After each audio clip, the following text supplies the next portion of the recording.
Todos são bem-vindos. Vamos abrir a palavra de Deus no livro de Atos, capítulo 11. E vamos ler do verso 1 ao verso 18, dando andamento à nossa série de mensagens nesse livro histórico do Novo Testamento. Atos, capítulo 11, de 1 a 18. Chegou ao conhecimento dos apóstolos e dos irmãos que estavam na Judeia, que também os gentios haviam recebido a palavra de Deus. Quando Pedro voltou para Jerusalém, os que eram da circuncisão começaram a questioná-lo, dizendo: "Você entrou na casa de homens incircuncisos e comeu com eles." Então Pedro passou a fazer-lhes uma exposição por ordem, dizendo: "Eu estava na cidade de Jope orando, e no êxtase tive uma visão em que observei descer um objeto, como se fosse um grande lençol baixado do céu pelas quatro pontas e vindo até perto de mim. E olhando atentamente para dentro daquilo, vi quadrúpedes da terra, feras, répteis e aves do céu. Ouvi também uma voz que me dizia: 'Levante-se, Pedro, mate e coma.' Ao que eu respondi: 'De modo nenhum, Senhor, porque em minha boca nunca entrou nada que fosse impuro ou imundo.' Pela segunda vez a voz do céu falou: 'Não considere impuro aquilo que Deus purificou.' Isso se repetiu 3 vezes, e de novo tudo foi recolhido para o céu. E eis que na mesma hora pararam diante da casa em que estávamos 3 homens enviados de Cesareia para se encontrar comigo. Então o Espírito me disse que eu fosse com eles, sem hesitar. Foram comigo também estes 6 irmãos, e entramos na casa daquele homem. E ele nos contou como tinha visto na casa dele um anjo em pé, que lhe disse: 'Envie alguém a Jope e mande chamar Simão, que também é chamado de Pedro, o qual lhe dirá palavras mediante as quais você e toda a sua casa serão salvos.' Quando comecei a falar, o Espírito Santo caiu sobre eles, como também sobre nós no princípio. Então me lembrei da palavra do Senhor quando disse: 'João, na verdade, batizou com água, mas vocês serão batizados com o Espírito Santo.' Pois se Deus deu a eles o mesmo dom que tinha dado a nós quando cremos no Senhor Jesus, quem era eu para que pudesse resistir a Deus?" Quando os demais ouviram isso, acalmaram-se e glorificaram a Deus, dizendo: "Então também aos gentios Deus concedeu o arrependimento para a vida." Até aqui a leitura da Escritura. Oremos mais uma vez. Ó Pai, nos ajuda a compreender esses eventos momentosos e fundamentais para a vida da Tua Igreja. Nos ajuda, Senhor, a perceber a intenção do registro feito por Lucas e de que maneira tudo isso se aplica a nós hoje. Nós oramos que o Senhor nos dê inteligência, humildade diante da Tua Palavra e disposição para mudar aquilo que nós precisamos mudar, e que entendamos quando de fato essa mudança vier da Tua parte. É o que nós te pedimos em nome de Jesus. Amém. Queridos, antes de entrar no texto, deixe-me fazer uma breve introdução a respeito das questões ou do estado do judaísmo no século I, a época em que esse evento aqui aconteceu. Deus havia escolhido no Antigo Testamento a nação de Israel entre muitas outras nações, era composto dos descendentes de Abraão, a sua aliança, que tinha como símbolo a circuncisão, as suas leis, o culto verdadeiro, as suas ordenanças, o sacerdócio, as escrituras e especialmente a promessa da chegada do Messias, aquele em quem seriam benditas todas as nações da terra. Contudo, depois que os judeus regressaram do cativeiro babilônico, para onde foram mandados por conta da sua idolatria e da sua incredulidade, eles interpretaram errado a revelação que Deus lhes havia dado através de Moisés e começaram a pensar que eles eram a única nação da terra querida e abençoada por Deus. Quando a gente estuda a história do período intertestamentário, também chamado do período do Segundo Templo, que é o tempo entre Malaquias e João Batista, a gente pode entender porque que os judeus tiveram essa posição mais restrita. É porque eles foram assediados, não somente pelo Império Persa, mas também mais tarde pelo Império Helênico, sob a liderança de Alexandre o Grande, que tinha como estratégia helenizar as nações que ele conquistava. Então, vamos supor, Alexandre o Grande conquistou Israel, a nação de Israel, e ele então impôs um programa de helenização, que significava tornar os judeus gregos, que os judeus adotassem nomes gregos, a religião grega, as práticas gregas e a língua grega. Então, ao contrário, por exemplo, dos babilônicos, que tinham como estratégia deportar os povos, que foi o que fizeram com Israel. Israel foi deportado lá para a Babilônia. Os gregos, quando tomaram aquela região, eles não tinham prática de deportar, mas de colonizar, de aculturar as nações. E eles tentaram fazer com que os judeus se tornassem gregos, né? Tentaram, inclusive, impedir a guarda do sábado. Houve um deles, chamado Antíoco Epifânio, um imperador desses, que sacrificou um porco lá no altar de Jerusalém para profanar o altar, para horror de todos os judeus, que provocou a chamada Guerra dos Macabeus. É assim chamada porque foi liderada por um sacerdote chamado, o sobrenome dele era Macabeu, e ele, com sua família de sacerdotes, liderou um movimento de revolta. E desse movimento que vai surgir o farisaísmo, os fariseus, porque eles zelavam pelas tradições de Israel, a observação mais estrita da lei, e não admitiam que os judeus parassem de cumprir as leis e seguir os mandamentos que Deus havia mandado. Eles resistiam à helenização. Então, esse espírito nacionalista já tinha uma barreira. Essa barreira ficou maior ainda por conta da Guerra dos Macabeus e da resistência dos judeus às tentativas de helenização. Então, quando Jesus vem a esse mundo e ele então é rejeitado pelos judeus, morto, ressurreto, manda o Espírito e a igreja cristã começa, foi num ambiente em que o judaísmo era diferente, ele tinha uma visão diferente de mundo daquele judaísmo que veio através das leis que Deus tinha dado a Moisés. Porque no Antigo Testamento estava muito claro que Israel tinha sido escolhido para ser uma bênção para todas as nações. E que, através dos filhos de Abraão, as nações todas seriam abençoadas. Israel seria o emissário de Deus, trazendo a bênção para os povos que Deus havia criado.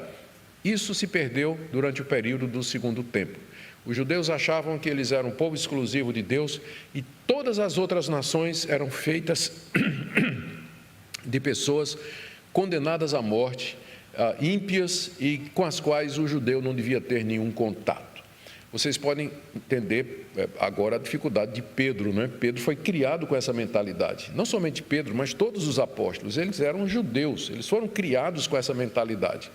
E agora chegou o momento em que a esperança messiânica, que era uma coisa exclusivamente de Israel, agora parece estar escapando por entre os dedos dos judeus cristãos e se estendendo para os outros povos, para o horror de muita gente, não é? Que achavam absurdo.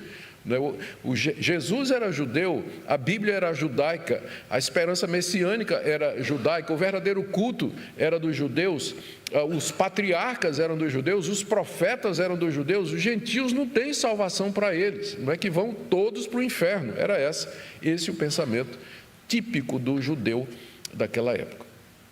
Então, os primeiros cristãos, como eu disse, eram todos judeus. E o fato de que eles se converteram a Cristo não mudou a mentalidade deles a princípio. Eles continuaram nas suas práticas judaicas e com aquela mentalidade separatista e nacionalista. Nós vimos como Deus teve de convencer Pedro a ir pregar na casa de Cornélio. Primeiro, a visão do lençol, né, cheio de animais, mata, come. Pedro diz, de jeito nenhum, está cheio de bicho imundo aí, eu nunca comi isso na minha vida, não vou comer agora, sou um judeu praticante, não é? Depois o Espírito Santo falando no ouvido de Pedro, vai com esses homens que estão aí, fui eu que enviei. E Pedro chega na casa de Cornélio, e aí Cornélio já está esperando por ele, já tinha tido uma visão de um anjo preparando o caminho. Então, olha a trabalheira que deu para convencer Pedro de que o Evangelho era para ser pregado aos que não eram judeus. E agora, depois que tudo isso foi consumado, que Pedro prega lá na casa de Cornélio, o Espírito Santo desce sobre Cornélio e sua família, aqueles que creram, Pedro batiza esses irmãos e os recebe na igreja, a notícia chega lá na sede da igreja, em Jerusalém. E os apóstolos ficam furiosos com Pedro e chamam Pedro para o interrogatório, para a salinha do conselho. Vem cá, Pedro, você precisa dar algumas explicações para nós sobre o que você andou fazendo.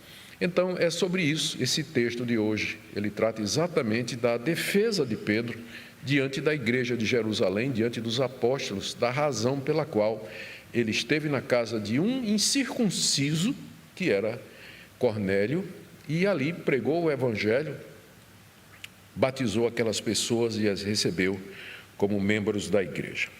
Vamos então começar com os versos de 1 a 3, onde nós temos aqui o questionamento feito pela igreja de Jerusalém a Pedro pelos atos cometidos. Chegou ao conhecimento dos apóstolos e dos irmãos que estavam na Judeia que também os gentios haviam recebido a palavra de Deus. Então, preciso lembrar a vocês que a igreja de Jerusalém, ela era, a essa altura, considerada a igreja mãe. E não era sem razão, porque foi a primeira igreja que nasceu ali em Jerusalém, porque os apóstolos estavam lá em Jerusalém, e porque dela o evangelho tinha saído já para os samaritanos e para outras regiões ali circunvizinhas, ainda não para os gentios. Então, era a sede da igreja, a sede física, por assim dizer. Portanto, mesmo que a igreja de Cristo ela seja espiritual, ela é invisível e ela é o corpo místico de Cristo, ela tem uma expressão física, local, visível. Ela é a comunhão e a reunião daqueles que publicamente professam o nome de Jesus. Então, uma coisa não exclui a outra. Eu sei que tem irmãos, tem pessoas que não veem qual a necessidade de uma igreja, uma igreja como um organismo, uma instituição. Eles não veem a necessidade disso. É só ler a Bíblia e você vai ver que nós não inventamos isso. A igreja de Jerusalém estava lá, ela se reunia em Jerusalém e ela era liderada, está dizendo aqui, pelos apóstolos e pelos irmãos. Os irmãos aqui, nós vamos ver mais adiante, já eram presbíteros, eram pessoas, homens que tinham sido escolhidos pela igreja de Jerusalém para trabalhar ao lado dos apóstolos. Então, tinha os 12 apóstolos de Jesus Cristo e ao lado deles já tinha também esse grupo de homens que partilhavam a liderança com eles, a orientação espiritual daquelas centenas de milhares de judeus, talvez não chegava a isso não, daquelas milhares de judeus que haviam se convertido e se tornado cristãos ali em Jerusalém. E a notícia que chegou para eles é que os gentios haviam recebido a palavra de Deus. Como eu tinha dito, eles pensavam que a palavra de Deus era só para eles, mas agora veio a notícia, olha, tem gentios se convertendo. Lá em Cesareia, um centurião romano, ele e a família dele e uns amigos lá receberam a palavra de Deus. E quem estava lá pregando foi Pedro.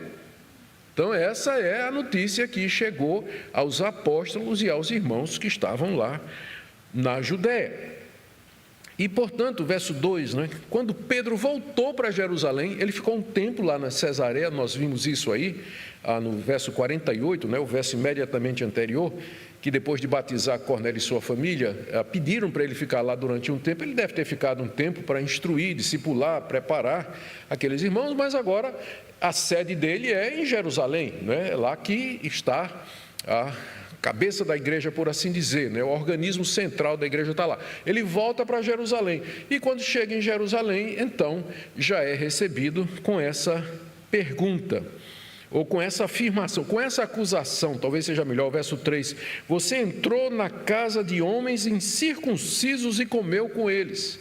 Você percebe o desprezo, O termo incircunciso era um termo de desprezo que o judeu usava para quem não era descendente de Abraão. Uma das marcas dos descendentes de Abraão é que eles eram todos circuncidados. Então, os gentios eram incircuncisos, e isso era usado às vezes de maneira pejorativa. Vocês se recordam do relato da luta de Davi com Golias, quando Davi recebe a notícia de que todo dia o gigante Golias ia lá no campo de batalha insultar os israelitas, e quando Davi viu aquilo ali, ele ficou furioso e disse, quem é esse incircunciso filisteu para afrontar os exércitos do Deus vivo. Lembra do relato?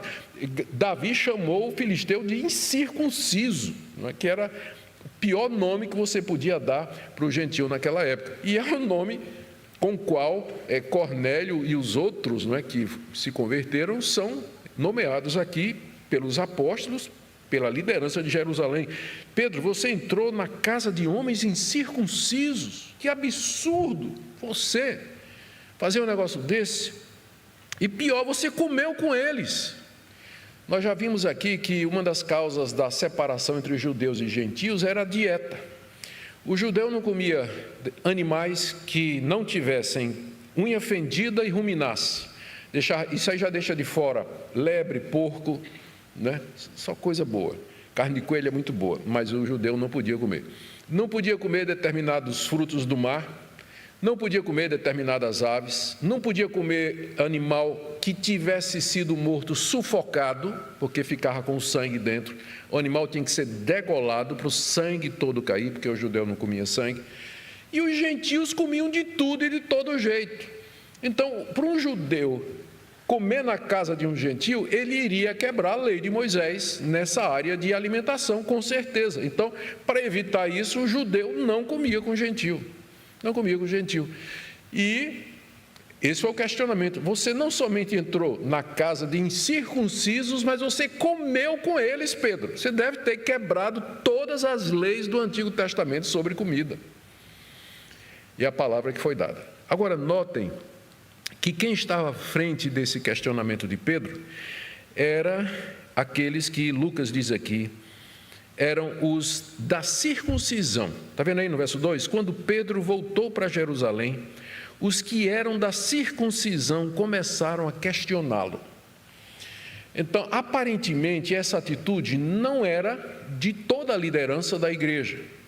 Quem eram estes chamados da circuncisão? Provavelmente fariseus convertidos ao cristianismo, mas que ainda mantinham que a circuncisão era obrigatória, mesmo para o judeu convertido, para aplicar nos seus filhos, e para qualquer outro que quisesse ser cristão.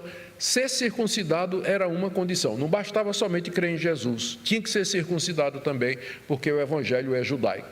E você, para ser cristão, tem que se tornar judeu também. Então, os da circuncisão estavam fazendo esse tipo de coisa. E nota, gente, que eles ousaram questionar o apóstolo Pedro. Imagina, questionar o Papa. Não é? Imagina questionar o Papa. Esse pessoal não se enxergava, não é? Estavam diante do pai da cristandade ali e coloca ele na cadeirinha lá na sala do conselho e diz: você comeu com gente incircuncisa. Naturalmente era porque Pedro não era papa, né? Não era, ele era como qualquer outro apóstolo ali. E ele estava sujeito a ser questionado, claro, nas suas ações. Ele não era infalível nos seus pronunciamentos, nem nas suas atitudes. Mas foi essa a confusão que foi armada lá na Judéia, na igreja de Jerusalém, quando Pedro chega, e com ele aqueles 6 irmãos que estiveram com ele na casa de Cornélio. Bom, do verso 4 em diante, Pedro se justifica. Ele explica por que é que ele pregou aos gentios. E ele diz aqui o texto, que fez, o verso 4, Pedro passou a fazer-lhes uma exposição por ordem, dizendo, eu creio que a abordagem que Pedro escolheu aqui foi a mais sábia, porque ele resolveu contar os fatos na sequência em que aconteceram, porque na hora que você ouve a sequência dos fatos, você percebe que os fatos foram todos guiados por Deus e desembocaram no batismo dos gentios. Não tinha como fugir do que aconteceu. É como se Pedro dissesse assim: gente, eu só levei as últimas consequências à minha interpretação dos fatos. Os fatos que me aconteceram estavam todos apontando para uma coisa, e eu simplesmente segui a lógica desses fatos. Então, eu vou começar do começo. E aí Pedro faz uma exposição por ordem daquilo que aconteceu. E ele começa aqui do verso 5 e vai até o verso 14, contando as experiências que nós já vimos pelo menos 2 vezes, não é? e toda vez que você encontrar na Bíblia a repetição da mesma história, como aqui no livro de Atos, é a terceira vez que essa história está sendo contada, é para dar destaque à sua importância e à sua relevância. E de fato é mesmo. Nós estamos diante de um momento crítico da história da redenção, em que o evangelho está saindo da nação israelita e passando para as outras nações, está se internacionalizando, está se tornando uma religião mundial. Em vez de ser, se isso não tivesse acontecido, o cristianismo seria a religião dos judeus lá na Palestina, uma religiãozinha fechada desse tamanho, mas agora ela está tomando passos de se tornar a maior religião mundial que jamais houve. É um momento central, por isso o relato aparece vez após vez aqui. E o que é que aconteceu? Vamos de novo, né? Se a Bíblia está repetindo é porque é importante. Então vamos lá de novo. O que é que Pedro contou? O que é que aconteceu? Ele começa narrando o êxtase que ele teve lá na cidade de Jope, onde ele estava depois de ter realizado sinais e prodígios e evangelizado a pessoas ali. Ele estava na cidade, estava na casa de Simão Curtidor, beira-mar, e quando foi mais ou menos, ele diz aqui que ele estava orando, né? Nós sabemos pelos outros relatos que era meio-dia, ele estava com fome, subiu no primeiro andar da casa, e ele começou a orar enquanto o pessoal estava preparando a alimentação, e de repente ele entrou em êxtase, né? Ele saiu da realidade, se viu no mundo espiritual. E desse mundo espiritual ele viu descer uma coisa que parecia um lençol enorme, dentro todo tipo de animal. Ele menciona aqui que ele viu quadrúpedes da terra, feras, répteis e aves do céu. Então é todo zoológico, né, por assim dizer, não faltou nada, está tudo aqui. E só faltou peixe, né, aqui. Só faltou peixe, mas tem réptil que é parecido. Estava tudo ali. E durante por três vezes aconteceu o mesmo ritual. O lençol baixava, a voz dizia: Pedro, levanta, mata e come, porque era do almoço, né? Era meio-dia, ele estava com fome. Então, pode comer, Pedro, olha aí. E Pedro sempre dando a mesma resposta: não posso fazer isso, porque tem animais imundos aí, e nunca na minha boca entrou comida impura, desde que eu era criancinha. Fui criado no judaísmo, né? E ele cresceu judeu, respeitando as leis dietárias. 3 vezes isso aconteceu, Pedro disse, e ele disse, né, que ele recusou, até que finalmente tudo foi recolhido para o céu. Então esse foi o primeiro ponto, né, o primeiro ponto.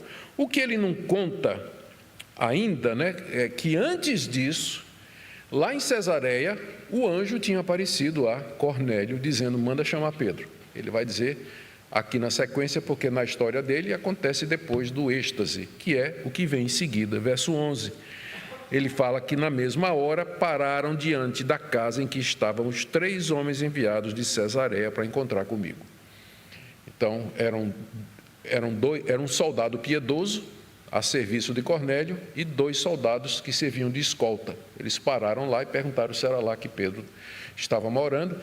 Disseram que sim, e o Espírito Santo disse a Pedro, verso 12, que fosse com aqueles homens sem hesitar, porque eles tinham sido mandados pelo Espírito Santo. É o segundo evento. Primeiro evento, o êxtase. Segundo evento, o Espírito Santo falando ao coração de Pedro, dizendo: pode ir com essas pessoas, porque fui eu que mandei eles até aí. E aí Pedro foi, e aqui a gente descobre que com ele foram 6 irmãos. Né? Foram 6 irmãos fazendo companhia a Pedro. E Cesareia e Jope, a distância não era grande, no dia seguinte eles estavam lá em Cesareia e entraram na casa de Cornélio. Aí, final do verso 12. Quando entraram na casa de Cornélio, ele omite aqui o detalhe importante de que Cornélio quis adorá-lo, ele recusou. Cornélio estava com toda a sua família, estava com amigos íntimos lá, estavam todos preparados para ouvir a palavra de Deus. Só recapitulando, Cornélio era um centurião, ele era capitão de uma coorte de 100 soldados, daí o nome centurião. Ele era romano, mas ele era temente a Deus, ele conhecia as tradições judaicas, gostava da ética judaica, observava as horas de oração, era uma pessoa que dava esmolas, era muito querido pelo povo judeu de Cesareia, mas não era salvo. Não era salvo, porque boas obras não salvam, religiosidade não salva e boas intenções não salvam. Mas Ele nos diz aí no verso 13, Pedro diz que Cornélio contou como tinha visto na casa dele um anjo em pé que disse: envie alguém a Jope e mande chamar Simão, que também é chamado de Pedro, o qual lhe dirá palavras mediante as quais você e toda a sua casa serão salvos. Cornélio era um homem bom, temente a Deus, moral e irrepreensível, praticava boas obras, era religioso, orava todo dia, mas ele não era salvo, porque o que salva é a mensagem do Evangelho. E essa mensagem ela não é transmitida por anjos. O anjo que apareceu a Cornélio poderia ter explicado para ele o Evangelho, mas não é dado aos anjos essa tarefa, mas aos homens. É a nós que Deus encarregou de dizermos aos nossos semelhantes que eles são pecadores, que eles não são salvos pelas obras da lei, pela sua moralidade, por sua religiosidade, mas que Deus em Cristo Jesus oferece pleno perdão e salvação ao pior pecador, tanto judeu como gentio. Essa é a grande mensagem do Evangelho, que os anjos anseiam prescrutar. Eles olham, eles percebem, eles ajudam, mas não foi dado a eles. Porque a salvação foi para os homens e não para os anjos perdidos ou caídos. Então é nossa missão fazer isso. E foi isso exatamente que Pedro fez. Ele entrou na casa de Cornélio e ali ele começou a pregar. Então são três coisas até agora, não é? Primeiro, a visão, o êxtase de Pedro, em que ele viu o lençol cheio de animais imundos. O alvo de Deus com aquela visão era dizer a Pedro: acabou a separação entre judeu e gentil. Segundo, o Espírito Santo dizendo a Pedro: vai com esses homens, porque fui eu que enviei. Com isso, testificando no coração de Pedro e mostrando a Pedro qual era o sentido daquela visão do lençol. Terceiro, o testemunho de Cornélio de que um anjo havia lhe aparecido e que tinha mandado chamar Pedro, para que Pedro viesse trazer palavras de salvação. Com tudo isso, o quadro parece completo, mas ainda não. Porque do verso 15 até o verso 17, Pedro faz um resumo do que aconteceu quando ele começou a pregar ali na casa de Cornélio. Ele diz no verso 15 aos líderes da igreja de Jerusalém: quando comecei a falar, o Espírito Santo caiu sobre eles, como também sobre nós no princípio. A gente, na última mensagem, viu que Pedro já tinha progredido bastante quando o Espírito Santo caiu sobre eles, né? Ele diz aqui que foi no princípio. Então, imagine um sermão, o tamanho do sermão de Pedro, né? Porque ele já tinha falado dos milagres, o querigma, né? Eu apresentei para vocês sobre a forma de querigma, a mensagem básica do cristianismo. Pedro teve tempo de pregar tudo isso: quem era Jesus, os milagres que ele fez, que ele foi rejeitado, que ele morreu, que ressuscitou, subiu aos céus, que ele é o Messias, que ele é o Salvador. E aí o Espírito Santo desceu sobre Cornélio e todos os que o escutavam. Agora Pedro diz que isso aconteceu quando ele tinha começado a falar.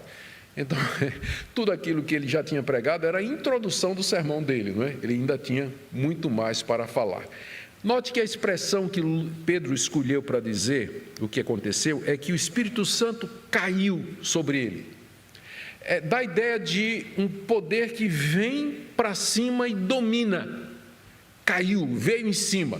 Não é alguma coisa que foi derramada, mas algo que caiu. O Espírito Santo se apossou. É como se ele tivesse descido do céu com ímpeto e viesse com toda a força sobre aquelas pessoas reunidas ali. O Espírito caiu sobre eles e os dominou completamente. E Pedro diz: olha, como também sobre nós no princípio. Gente, se você fizer as contas, já fazia aqui pelo menos uns 4 ou 5 anos que o dia de Pentecostes tinha acontecido. E Pedro não conseguia lembrar de outro evento parecido nesses últimos anos. Ele lembrava de Pentecostes. Se isso fosse o tipo de coisa que acontecesse todo dia na experiência de Pedro e dos primeiros cristãos, ele teria dito assim: o Espírito Santo caiu sobre eles como caiu sobre nós na reunião de oração ontem. Mas ele não tem nenhuma outra experiência para contar, a não ser aquela de 5 anos, 4 anos atrás, lá em Jerusalém, que aconteceu conosco no princípio, que mostra que esse tipo de evento não acontecia todo dia, como alguns queridos irmãos querem. Pedro disse: o Espírito caiu sobre eles, como sobre nós lá no princípio, no dia de Pentecostes. E nesse meio tempo, Pedro não lembrava de mais nenhum evento que ele pudesse usar como referência. Não é porque ele não se lembrava, é porque não tinha. Porque não tinha. Então, é importante esse ponto aqui. Quando comecei a falar, o Espírito Santo caiu sobre eles, como também sobre nós no princípio. E aí ele disse: então, me lembrei da palavra do Senhor. Mais uma prova de que não era uma coisa que acontecia todo dia, porque quando Pedro viu, ele disse: isso é o que o Senhor tinha dito. João vos batizou com água, mas eu vos batizarei com o Espírito Santo. Então é isso que Jesus quis dizer. Isso que aconteceu com Cornélio é a mesma coisa que aconteceu conosco no princípio, que foi aquilo que Jesus disse, que nós seríamos batizados com o Espírito Santo. Então, o batismo com o Espírito Santo não era coisa que acontecia todo dia, mas era alguma coisa que tinha um propósito definido lá em Pentecostes e agora na casa de Cornélio. E o ponto disso aqui, ele podia ter dito que aconteceu com os samaritanos, que era mais recente, né? E Pedro inclusive estava lá. Mas o ponto aqui é que a experiência de Cornélio era igual à experiência dos judeus, para mostrar que não havia diferença. Tanto os judeus como os gentios estavam recebendo o Espírito Santo do mesmo jeito. Depois de Pentecostes, a igreja de Jerusalém não passou por experiência semelhante. Sempre a primeira é usada como a referência. E a conclusão de Pedro está no verso 17. Ele agora amarra, feito toda a explicação por ordem, ele agora traz a conclusão lógica. Aí, o êxtase, lá em Jope, o Espírito Santo mandando eu ir com os irmãos, o gentil Cornélio tendo uma visão de anjo que manda me chamar. Eu começo a pregar o Evangelho, o Espírito cai sobre eles, exatamente da mesma forma que caiu sobre nós no princípio. No princípio vocês queriam o quê? Qual era a conclusão que eu tinha que chegar? É que Deus está recebendo os gentios na igreja como nos recebeu também. E, portanto, só me restava fazer uma coisa: batizá-los e recebê-los na igreja, do jeitinho que eles são, sem circuncisão, sem nada, sem a lei de Moisés, sem nada. É a conclusão óbvia dos fatos, desses fatos que ele começa a narrar em ordem e que levam à conclusão lógica, no final, de que, eu vou deixar a própria igreja dizer, não é? Verso 18, qual foi a conclusão? Olha aí, quando os demais ouviram isso, acalmaram-se, porque estava tudo com raiva de Pedro, né?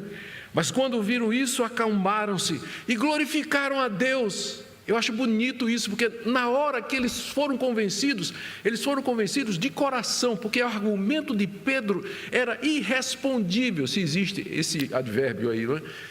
Não tem como responder o argumento de Pedro. A sequência dos eventos era lógica, era óbvio, não podia ser outra coisa.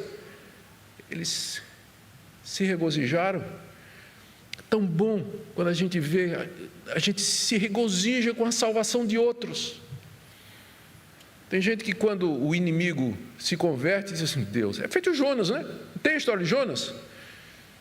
Quando os ninivitas se converteram, Jonas fez bico.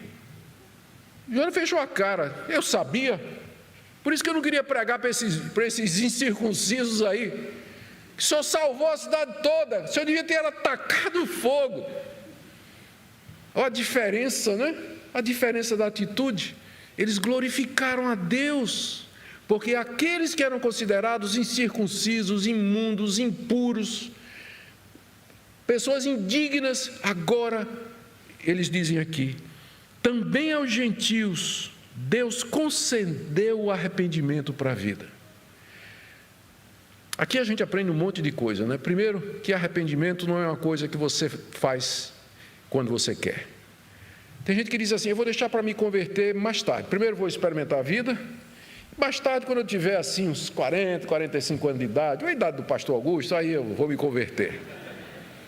Você não pode se converter na hora que você quiser, meu filho. Arrependimento é algo concedido por Deus. Você não pode produzir arrependimento no seu próprio coração. seu coração endurecido, sua cerviz é dura como aço. Só o Espírito de Deus verga o coração humano. É Deus que concede o arrependimento. E o arrependimento é a condição para a vida eterna. Não é isso que diz aqui? Eles disseram, também aos gentios, Deus concedeu o arrependimento para a vida eterna. Sem arrependimento você vai para a morte eterna, para a condenação eterna. Mas se Deus lhe conceder arrependimento e você é arrependido, confessar seus pecados e crer em Jesus Cristo, você entra na vida eterna. Mas é uma dádiva de Deus, é graça de Deus. Você diz, mas pastor, então, o que é que eu tenho que fazer? Você faz o que Cornélio fez. Cornélio mandou chamar quem podia dizer para ele palavras de salvação. Cornélio ouviu o Evangelho. Cornélio, com toda a sua família, estava disposto a fazer aquilo que Pedro dissesse. Não fique parado aí esperando, pensando que o arrependimento vai cair assim no seu colo. Faça como Cornélio. E Deus vai lhe conceder o arrependimento para a vida. Jesus disse que todo aquele que vier a Ele, Ele não lançará fora. E essa verdade continua até o dia de hoje. Aos gentios Deus concedeu o arrependimento para a vida. Louvado seja Deus, porque nós estamos aqui hoje e nós podemos receber esse arrependimento para a vida eterna, que antes foi dado aos judeus primeiro, agora aos gentios, nós brasileiros, podemos receber o arrependimento para a vida eterna. Já fiz muitas aplicações, eu quero terminar, queridos, com duas aplicações aqui para nós. A primeira é que nós vivemos na época dos gentios. O cristianismo se tornou a religião mundial, a maior religião mundial. Que oportunidades para pregar o Evangelho. Façamos isso com confiança, porque Deus está concedendo arrependimento aos gentios. Preguemos, anunciemos o Evangelho, não tenha medo, testifique de Cristo. Deus vai usar a sua palavra, Ele não vai mandar o anjo Gabriel, mas Ele vai usar a sua palavra para levar arrependimento a esses corações perdidos que se encontram a isso. Faça isso com confiança. Segunda aplicação que eu queria fazer, mas com muita cautela para não ser mal entendido. Pensando aqui no exemplo de Pedro, nós devemos estar dispostos para aprender e rever conceitos antigos, não é? Foi o que aconteceu com Pedro. Precisamos estar dispostos para isso. Existe um sentido em que existem coisas que a gente aprende e que são a base do Evangelho e que não há o que reformar nisso. Por exemplo, a doutrina da justificação pela fé em Cristo, ou que Cristo é o Filho de Deus, ou que Ele ressuscitou dentre os mortos. Não há revisão disso, não há reforma desse pensamento. Mas nós cremos em muitas outras coisas que não são o cerne do Evangelho. E nós precisamos estar abertos para rever conceitos quando a verdade de Deus se apresenta em ordem diante de nós, nos levando a uma conclusão inegável. Vocês sabiam que, na verdade, são 6 solas da Reforma, que tem um 6º sola que os reformados não gostam muito. Sabem todos, né? Sola Escritura, sola fide, sola graça, solus Christus, soli Deo glória. E igreja reformada sempre se reformando. Esse é um dos lemas da Reforma Protestante, tão importante quanto os 5. A igreja reformada sempre se reformando, à luz da palavra de Deus. O que é que faz? O nome já diz isso, ela é uma igreja reformada, ela se reforma à luz da palavra de Deus. Quanto mais ela estuda a Bíblia, mais ela aprende sobre Deus, mais ela se reforma em pontos onde ela poderia estar equivocada, não nos pontos centrais do Evangelho. Mas, como eu disse, a gente acredita em muita coisa que não é essencial. Eu sei que tem muita gente que durante muito tempo acreditou que era pecado ir para a praia. E de repente a graça de Deus abriu os olhos, né? E ele viu que a praia é um local maravilhoso, que ele pode desfrutar dando graças a Deus. Não é verdade? Quando me converti, eu peguei os meus discos dos Beatles, Led Zeppelin, Rod Stewart, né? Quebrei tudo, fiz uma quebradeira nos discos de vinil, né? Joguei fora, peguei minha radiola, quebrei minha radiola. Eu não podia passar perto de gente tocando música do mundo. A minha família estava na sala assistindo televisão, assistindo novela. Eu passava e fazia, ó Baal, ó Baal, debochando da minha família. Mas o tempo foi passando, vieram 4 filhos, né? O tempo foi passando e algumas coisas mudaram. E eu sei que mudou para o certo, para o melhor. Então, a gente sempre deveria lembrar desse ponto aqui. Como Pedro, a vida toda para Pedro, os gentios eram imundos, impuros e não mereciam o Evangelho. Mas um dia Deus abriu a mente de Pedro e disse, Pedro, você vai ser esclarecido na verdade. E que bênção, não foi? Pedro abre a porta da igreja de Cristo para os gentios. Todos nós precisamos ter coragem de mudar naquilo que fica claro que nós precisamos mudar. Eu não me refiro, volto a dizer, por isso que eu disse no início, eu não quero ser mal entendido. Tem coisas que formam o cerne do Evangelho e que são, eu vou usar o termo, imexíveis, não tem como mexer. A trindade, a divindade de Cristo, a pessoalidade do Espírito Santo, a morte de Cristo pelos nossos pecados, sua ressurreição dentre os mortos, sua segunda vinda, a realidade do céu, do inferno, isso tudo é inegociável. Mas entre todas essas coisas e a nossa vida aqui no mundo, existe uma área muito grande de crenças que precisam ser constantemente submetidas ao escrutínio da palavra de Deus. Porque só ela é nossa regra de fé e prática. Às vezes você foi criado numa tradição, às vezes você cresceu numa igreja, às vezes você cresceu numa família que veio de uma religião, de certas coisas eram acreditadas, não é? Tem coisas que a gente precisa pensar e pedir, dizer como o apóstolo Paulo disse a Timóteo, disse a Timóteo, que se ele porventura pensasse diferente, Deus haveria de esclarecê-lo. Peça a Deus humildade, sabedoria e diga, Senhor, eu quero crer naquilo que tua Bíblia diz. É isso que eu quero ser fiel à Escritura Sagrada. Amém?